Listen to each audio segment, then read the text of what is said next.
Herkese salam. Gecikmiş vloguma xoş gəldiniz. Bugün pişiklərimə yaş mama hazırlayıram. Niyə gecikmiş deyirəm? Çünki mən ciyəri almağa gedəndə qarşıma küçə pişikləri çıxmışdı. Elə orada qərarımı dəyişdim. Onları orada saska aldım. Düz üstümdə pulum az idi. Videoma baxanlar bilir, baxmayanlar izləyə bilər. Vlogda qərarımı dəyişdim. Həmən günü çəkmədim. Və onu sabahsı pişirdim. Bu videonu da sabahsı çəkmişəm. Montaj edib düzəltmək bu günə qismət oldu.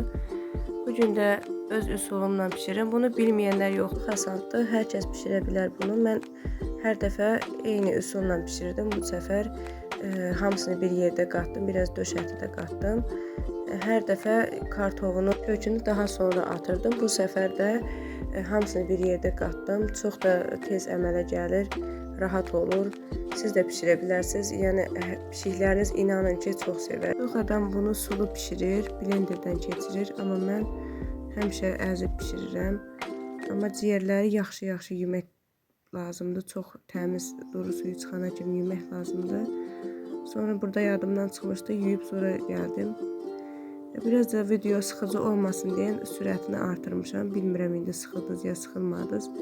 Mən pişirəndə içinə soğan qatmıram. Siz də qatmasanız daha yaxşıdır. Çünki həkimlər məsləhət görmür. Hətta bu ciyəri tez-tez də pişirməyə məsləhət görmürlər. Düyü qatıram, makaron qatıram. Bulgur da olar. Makaron çox qatanda qatı olur. Yəni istəsəz makaronu az döküb biraz sulu edə bilərsiniz. Blenderdən keçirə bilərsiniz. Daha yaş mamaya daha çox bənzəyir. Mən qatışdırıram, duz qatmıram. İstəsəz yağ da qata bilərsiniz.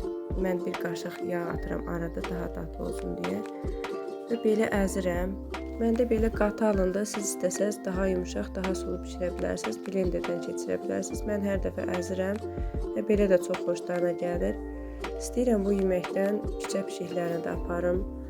Çünki onlar da istəyirəm qarnı doysun. Bu yeməyin dadını onlar da görsün istəyirəm. Bu ciyəri alanda gördüyünüz kimi keçən vlogda baxa bilərsiniz.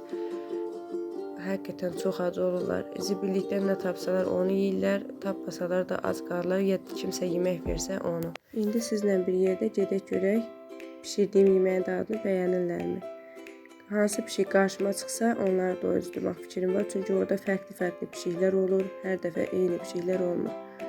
Bu gördüyünüz, bilmirəm, xatırladınızmı? Keçən vlogumda bu pişik orada yenə vardı. İlk bu pişik çıxdı. Görək bəyənirmi? Gördüyünüz kimi çox da gözəl bəyəndim. Mən dedim bəlkə yeməzlər, amma bəyənir. İlk bu çıxdı. Sonra zibilliyin yanında 2 dənə belə pişik gəldi. Bu da keçən səfər görmüşdüm bunları, amma boz pişik yox idi. Onlar da çox bəyəndi. Yeməkdən biraz qalmışdı. Qaydanda dedim qarşıma hansı pişik çıxsa yenə verərəm. Burada yenə də çıxdılar. İkisi də buradan gəldi. Qaydanda o biri bizə gedən yoldan çıxdılar qarşıma. Bunlar da çox sevdilər. Biraz da qalmışdı. Onu da bu qızın qismətinə oldu.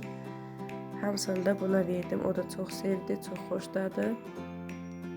Mən yemək görməz deyə quru yemək də yanıma almışdım. Salafandakı bəlkə pişik çox olsa onlara da quru yemək verim, qarışdırım. Amma çox şükür bu 6-cı pişikdir ki, üzə qarnı doyur. Amma son dəfə gələndə lap axırıncı yolda bu pişik, qara pişik gəldi, ağlı qara. O da çox ac idi, gəldi. Amma ona da quru yemək qismət oldu.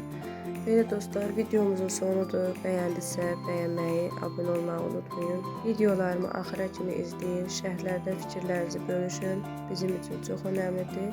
Bizə dəstək olmağı unutmayın. Sağ olun.